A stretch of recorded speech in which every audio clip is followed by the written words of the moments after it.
നടിയെ ആക്രമിച്ച കേസിൽ വിചാരണ വൈകിപ്പിക്കാൻ 8ാം പ്രതി ദിലീപ് ശ്രമിക്കുന്നുവെന്ന് പൾസർ സുനി. താൻ ഗുരുതരമായ ആരോഗ്യ പ്രശ്നം നേരിടുകയാണെന്നും വിചാരണ നീളുന്ന സാഹചര്യത്തിൽ ജാമ്യം അനുവദിക്കണമെന്നും പൾസർ സുനി സുപ്രീം കോടതിയിൽ വാദിച്ചു. വിചാരണയുടെ വിശദാംശങ്ങൾ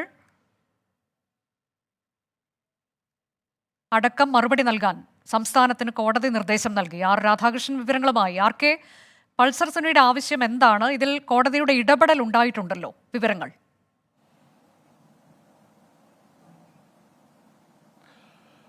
പൾസർ സുനി കോടതിയിൽ സൂചിപ്പിച്ചത് ഇപ്പോൾ നടക്കുന്ന വിചാരണ അനന്തമായി നീളുന്ന ഒരു സാഹചര്യമായിരിക്കും ഉണ്ടാവുക. 261ാമത്തെ സാക്ഷി, ഈ സാക്ഷിയുടെ പേര് കോടതിയിൽ പറഞ്ഞില്ല, പക്ഷേ ബൈജു പൗലോസ് ആണ് ഇതിൽ ഈ സാക്ഷി എന്ന് നമുക്ക് മനസ്സിലാക്കാൻ സാധിക്കുന്നു.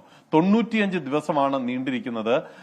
ഇപ്പോൾ ഈ 261ാം സാക്ഷിയെ വിചാരണ ചെയ്യുന്നത് ബാലചന്ദ്രൻ എന്ന സിനിമാ സംവിധായകൻ നടത്തിയിട്ടുള്ള വെളിപ്പെടുത്തലുമായി ബന്ധപ്പെട്ടിട്ടുള്ള വിഷയങ്ങളുടെ അനുബന്ധമായിട്ടുള്ള കാര്യമാണ്. അത്തരത്തിലുള്ള വെളിപ്പെടുത്തലുമായി ബന്ധപ്പെട്ടിട്ടുള്ള വിഷയത്തിൽ ഒരു ഇടത്തും തന്റെ പേര് വരുന്നില്ല. തനിക്കെതിരെ ആരോപിക്കപ്പെട്ടിട്ടുള്ള കുറ്റങ്ങളുമായി ബന്ധപ്പെട്ടിട്ടുള്ള കാര്യങ്ങൾ ആ സാക്ഷികളെ എല്ലാം വിചാരണ ചെയ്തു കഴിഞ്ഞു. അങ്ങനെയുള്ള ഒരു സാഹചര്യത്തിൽ മറ്റ് ഒരു കാര്യത്തിന് വേണ്ടിയിട്ട്, അഥവാ ബാലചന്ദ്രൻ ഉന്നയിച്ച ആരോപണങ്ങളുമായി ബന്ധപ്പെട്ടിട്ടുള്ള വിഷയത്തിലെ പരിശോധനയ്ക്ക് വേണ്ടിയിട്ട് ഇതുമായി ബന്ധമില്ലാത്ത തനിക്ക് ജയിലിൽ കഴിയേണ്ടി വരികയും എന്നാൽ 8ാം പ്രതിയായിട്ടുള്ള ദിലീപ് ഈ വിചാരണ നീട്ടിക്കൊണ്ടുപോവുകയും ചെയ്യുന്ന ഒരു സാഹചര്യമാണ് ഉള്ളത്. തനിക്ക് ഈ ബുദ്ധിമുട്ട് അനുഭവിക്കേണ്ടി വരുന്നത് ആരോഗ്യപരമായിട്ടുള്ള വിവിധ പ്രശ്നങ്ങൾക്ക് കാരണമാകുന്നു എന്നതടക്കമുള്ള കാര്യമാണ് ചൂണ്ടിക്കാട്ടിയത്. ഇതിൽ ഈ 261ാമത്തെ സാക്ഷിയുടെ 95 ദിവസം വിചാരണ നീളുന്നു എന്ന് പറഞ്ഞ ഘട്ടത്തിലാണ് സുപ്രീം കോടതി